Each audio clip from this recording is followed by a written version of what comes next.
In the top left we have, or sorry, in the bottom left we have MC from Team SK Gaming. It's an international team. A lot of people says, well, who else is on SK? MC, I believe, is the primary player on SK, just independently contracted. Against this player in the top right, QXC from Team Complexity, the recent graduate from Harvey Mudd College, now full-time into StarCraft 2 professional gaming. QXC, one of the, for a while, a big hero amongst American players, especially with his all-kill against Incredible Miracle, against the current champion from GSL. QXC has a lot of potential, and a lot of people said if he went full-time, imagine the possibilities. And this is the march of triumph for QXC back into pro gaming.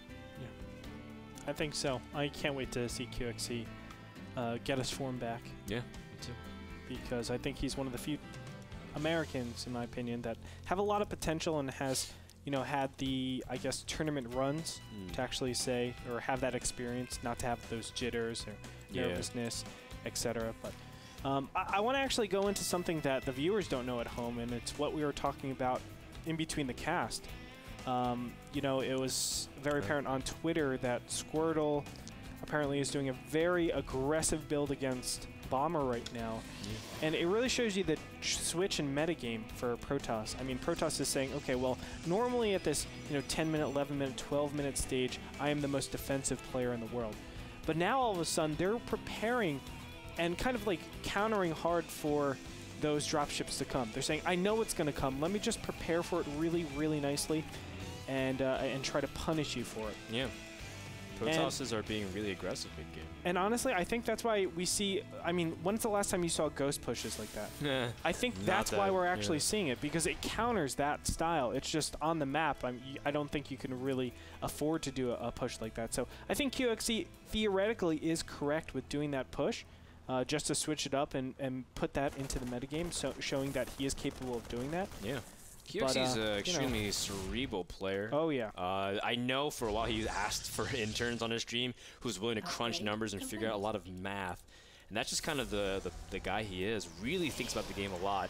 Now, he definitely put a lot of thought into this build. You can see he has 2 racks prepared, and it makes it look like a 1 barracks fast expand with no gas. MC is usually pretty psychic about these kinds of things, but he hasn't caught whiff of that because QXC did a fantastic job of locking the probe inside to his main base.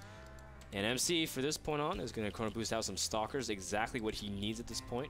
Dual site, kind of an interesting map to go for 2 racks though, because it's very dangerous to go for any kind of Nexus first, like what MC did on Tal'Darim Altar. This is an interesting way to actually open up. I think this is like popularized a lot by Alive. He does this all the time on Antigua Shipyard. And basically what he tries to do is exploit that timing when you're just taking your expansion as Protoss and you're pressuring with your Zealot Stalkers just to actually you know, see what's going on.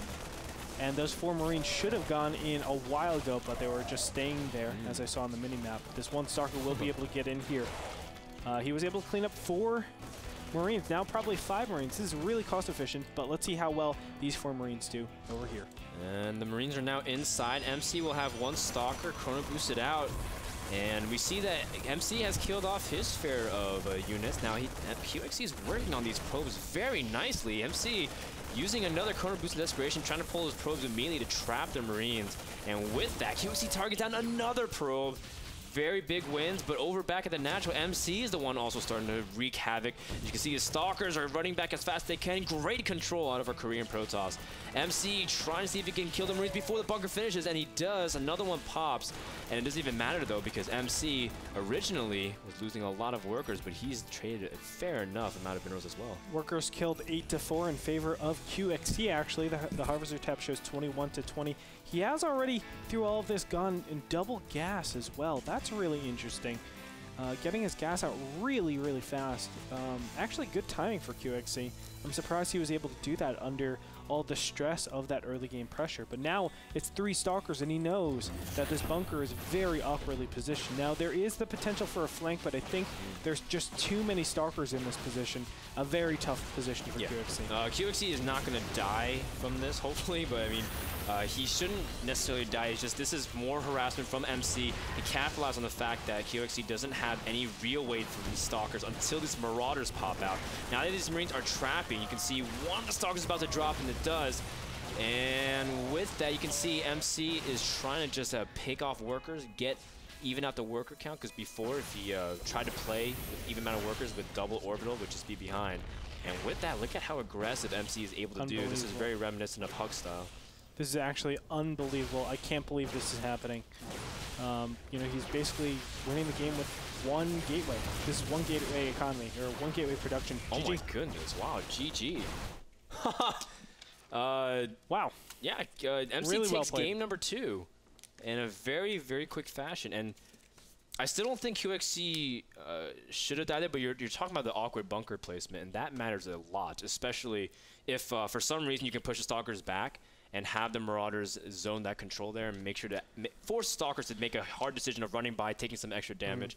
It's a very delicate situation, but in the end, MC capitalized perfectly, sees a small opening, and completely winds it to a win. I think QXC has a giant advantage there if he just makes the command center on the top of his wall, or his ramp. That way, the Zealot does no damage. It's 4 Marines against a Stalker. That's GG no re. And he's in a really good position. So it's unfortunate, but QXC is going to take the 2-0 loss there. MC will take it. Congratulations to him. He's doing well as he just 3-2'd Stefano and he's in in the grand finals. Yep. My God, that guy is so good, man. I mean, MC still has an absurd win rate. Everyone's just like, wow, he's great PvP, and his PvZ is out of this world. He says it's his best matchup. MC still 66% in this matchup, Protoss versus Terran. So unbelievable. Definitely one of the top Protoss players. In fact, he's still on my map for top 2 Protosses in the world. That game and series is brought to you by Azo, the people who provide monitors for NASL Season 3. Thank you so much to them for providing this technology. And with that, that should do it. Visit them at azo.com. Our next match is going to be Sheth versus Morrow. So stay tuned for that, ladies and gentlemen. We'll be back after this quick commercial break.